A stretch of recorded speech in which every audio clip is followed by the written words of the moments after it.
I'm recording.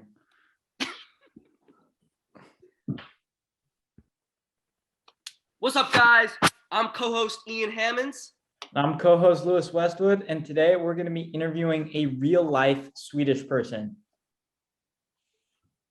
Uno Unemar. Woo! Woo! Yeah. There he is. All right. So Uno, you are Swedish, correct? That is correct. 100% true. So we first need some proof that you're Swedish.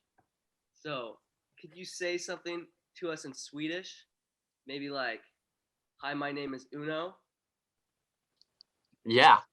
Okay. So I'm just gonna say, "Hej, jag heter Uno." Oh, all right. We believe you now. It's official, guys. He's Swedish. He is Swedish. All right. Next question. How long did you live in Sweden before you moved to America? I lived in Sweden for around 7.5 years, and then I moved here to San Luis Obispo. Wow. Very cool. How old were you when you moved here? I was 7.5. All right. And then in your opinion, what was like the biggest culture shock when you moved to the US from Sweden? Okay, well, one I can, if I'm just going off the top of my head, one that I like recognize right away is the emphasis of like sports in high school, or just like the different high school cultures. Like in Sweden, school, you go to school to just get educated and take like classes.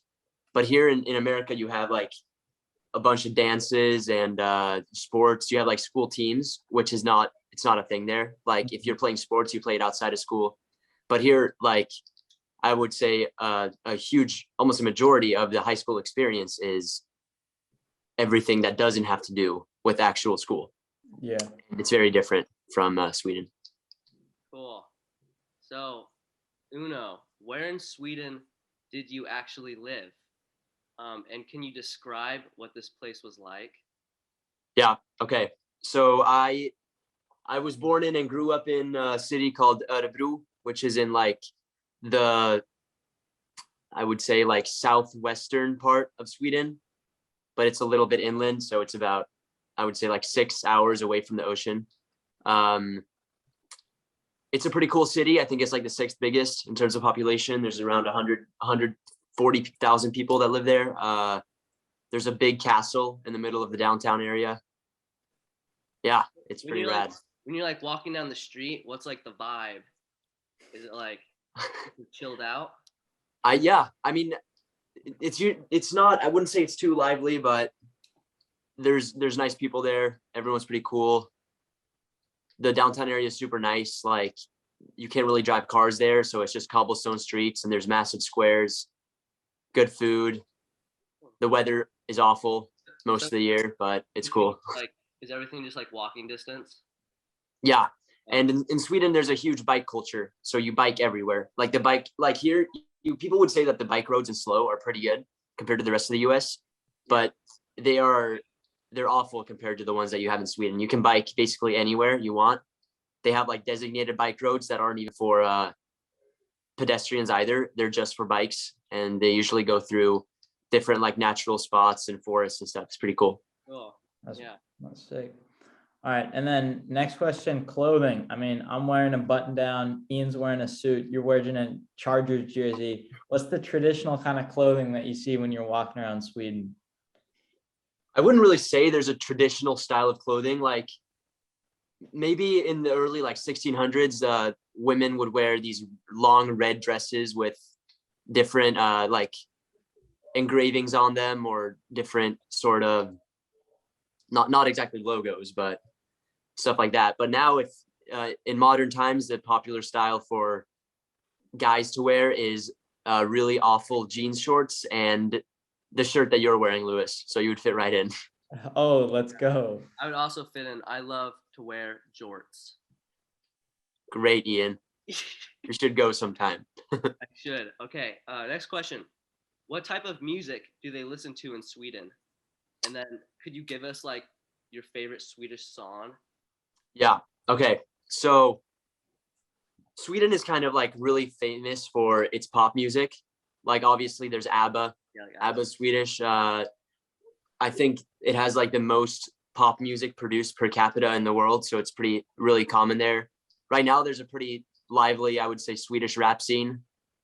Ooh. I'm not going to judge how good it is because it's pretty bad, and most of Sweden is obviously privileged white boys, so the rap community is kind of phony, I would say, but it's pretty popular right now. how Heavy is metal is a pretty popular genre as well. So how is like the rap music different there than here? Do they like talk about different topics? no. No. Well, I mean, here in America, it's a lot. I think rap is a lot more validated because Yeah. it speaks on the African American experience, and in Sweden, it's mainly just like people talking about psychedelic drugs. That's it.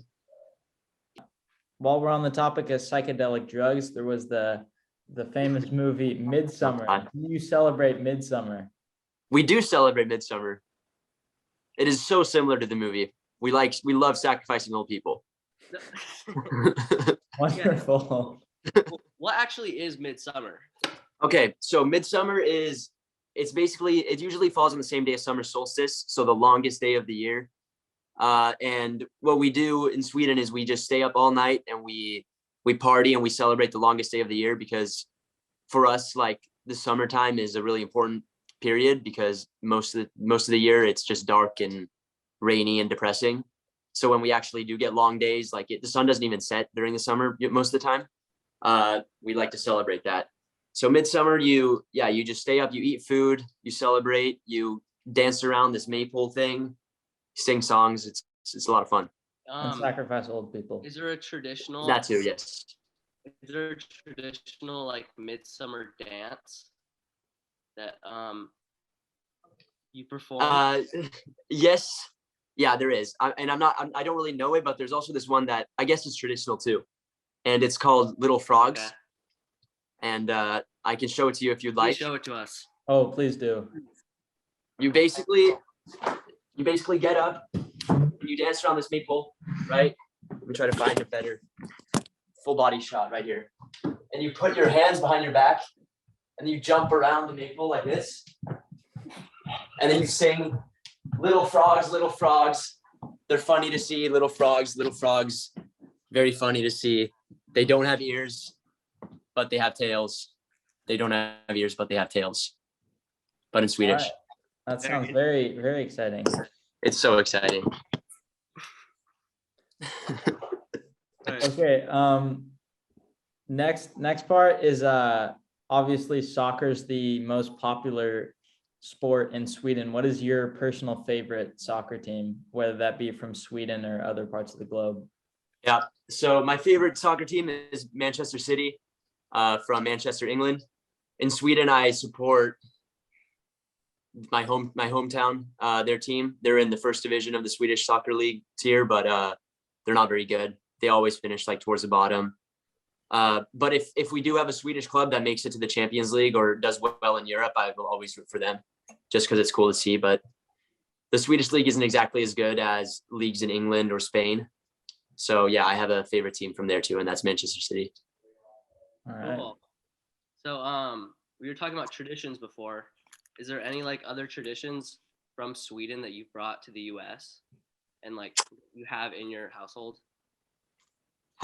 Yeah, so we have, I'm not at my house right now, but there's these things called dalahästar, which would like translate to Dala horses, and they're these like wooden tree horses that people carve from the, like, I guess the province that my family is from.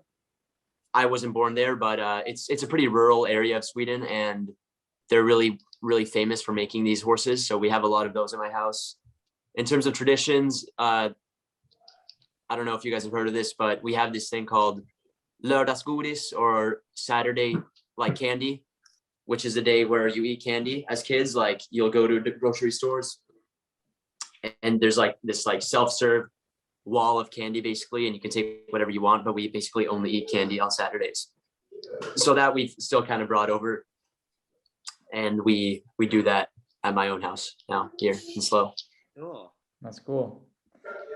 All right, and then I think last question is this is probably the most intriguing one. I've been thinking about this for weeks now, honestly. What lures do they use to catch Swedish fish? That's a great question. So since Sweden is so far up north, everything is just ice and snow, right? And so you have to go ice fishing. And what you'll do is carve open this ice, right? And you place a little like rock in the water, and it's magic because we like magic up there. And then the Swedish fish, they just float up to the surface, and they're already in like the gummy form, so you can just eat them. Okay. And then yeah, Wow. that's basically how they're caught. So is your favorite candy Swedish fish? No, No. Oh. no. Swedish fish is actually it's honestly not even Swedish. Like there are Swedish fish that you can buy there, but like the Swedish fish that we're common to here eating in the US are Americanized versions of Swedish candy.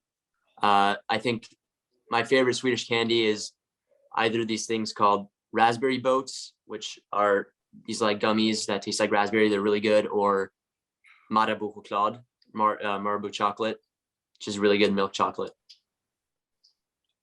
All right, I think that just about wraps it up. Actually, Thank I you have one more for thing to say. being here to be I have one- interviewed. I have one more thing to say. Oh, one more. All right, so Uno, one last thing. Do you think you could say Ian is super cool, the best, and way better than Lewis in Swedish? Yeah. I would just disclaimer. I'm sorry, Lewis. I may or may not agree to these words, but I've been ordered to say them. Okay. Ian är väldigt cool. Superrolig. Den bästa. Mycket bättre än Lewis. Lewis suger. Alla hatar Lewis. Boom! I don't know if I'll ever recover from that. All right, though. Yeah. What should we end on something like should we do the frog dance? Yeah. Or I'll play the World Cup song. Okay. I'm also in my underwear, but we'll make this work. All right.